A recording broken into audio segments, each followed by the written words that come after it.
Let's see how to use the multiple choice question in Slidea. Click on the New Slide button in the top left corner of the Presentation Editor page.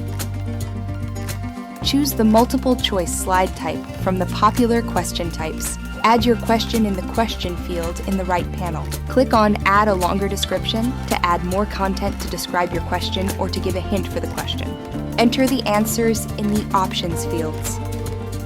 Click on the Add Option button to add more options. You can add up to 5 options for a question. You can change the color for each option by clicking on the color option available to the right of each option. Enable the Mark Correct Answer button and pick a correct answer from the given options. Click on the drop-down box to change the font style of the content. You can make the text bold, italics, strikeout, and underline. Change the font size by using minus or plus buttons. Choose a color for the text and the line from the available default color options, or use the Custom Colors option.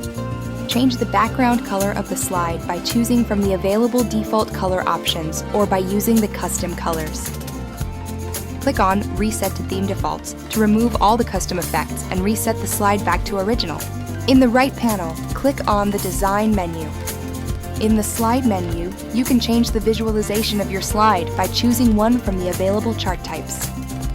Enable the Show Responses as Percentage button to show the audience response count in percentage.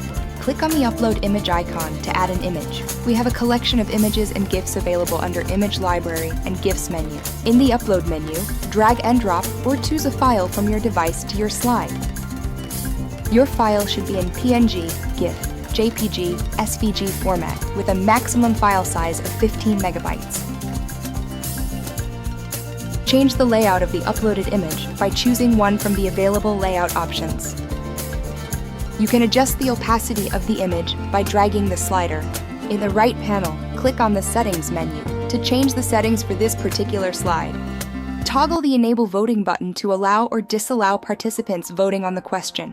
Toggle the Select Multiple Options button to allow or disallow participants to select multiple options for the question. You can change the count for selection of options per participant by using the up and down arrows. Toggle the Show in Results button to show or hide participants' responses in the final results. Click on the On-Slide Notes at the bottom of the center panel to store reminders, talking points, key notes for that particular slide for the presenter. Once done, preview your slide to see how it works. Present it to your audience and start collecting responses. And that's it. It's your turn to create amazing presentations with multiple choice slides.